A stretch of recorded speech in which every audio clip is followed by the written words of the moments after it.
export and a huge consumption. India is primarily a consumption-based boom, so it's a little more insulated from the global, stuff which keeps happening, because it is not as hardwired to the export market.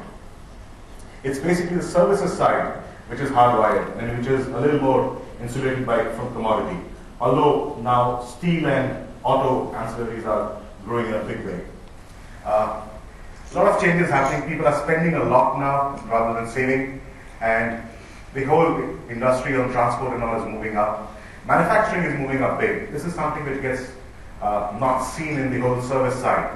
The big moves happening in manufacturing and banking, insurance. Banks have been very strong and stable in India for, again, a lot of government banks and a lot of private banks exist today. In fact, the second largest bank in India is a private bank, which came up just about 10 years ago. So in 10 years, it's become the number 3 bank in India. So look at this.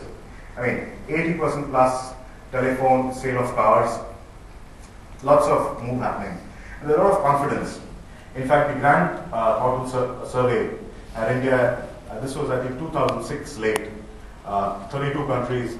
Indians are most optimistic about their own country. There's a very palpable sense in those. A lot of my colleagues who visit India even after 2 years feel a huge difference. The last 2-3 years have been dramatic in terms of making a shift, which was basically moving in one side of the economy to moving every side of the economy. And becoming a little more important on the political stage.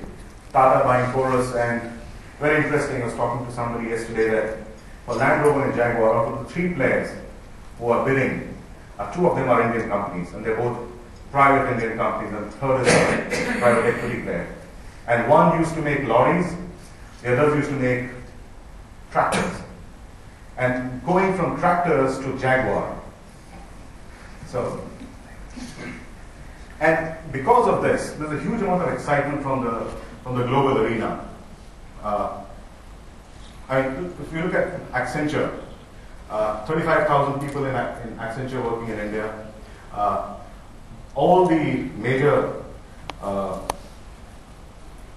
stock exchanges are buying equity into the stocks in India. Indian stock exchange has been, I wouldn't call it mature, but it's been around for a fair length of time. So it's seen very stable. One of the things which works for India as a country is independent judiciary. It's slow, but it works.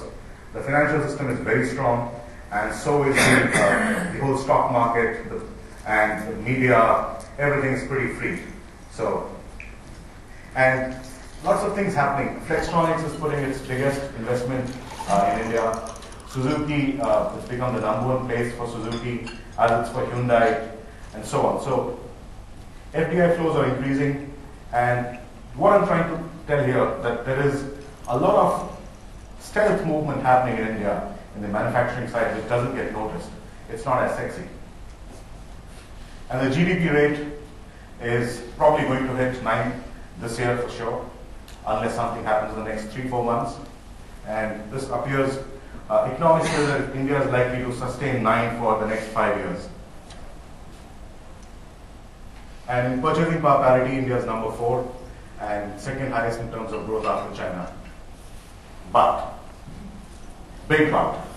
There are 2 big things which are derailers in India. The one which you can see here is, and this can be often an average day in the week in Delhi. Infrastructure sucks. And the funny thing in India is whatever is controlled by the government is very slow. And roads, ports, airports is one of them. I was telling somebody that if you look at Infosys, many of you have heard of Infosys? It's one of the leading IT companies. They have a huge campus of their own. They generate their own electricity because electricity is not stable from the government. They have their own buses because the transport is not, and they have 4,000 buses. Okay? And they lay their own roads inside the campus because you can't rely on the government. Dramatic difference from China. In China, whatever the government does, it decides and does it and has awesome execution. In India, there's a democracy, there's a coalition, we'll do something because something happens. There's a lot more variation between intent and actual. And this is one derailer. Labor laws are restrictive, legal side is slow, and in the long term, India's education into investment could be a potential derailer. But that's something more like 15, 20 years down the line. Any questions?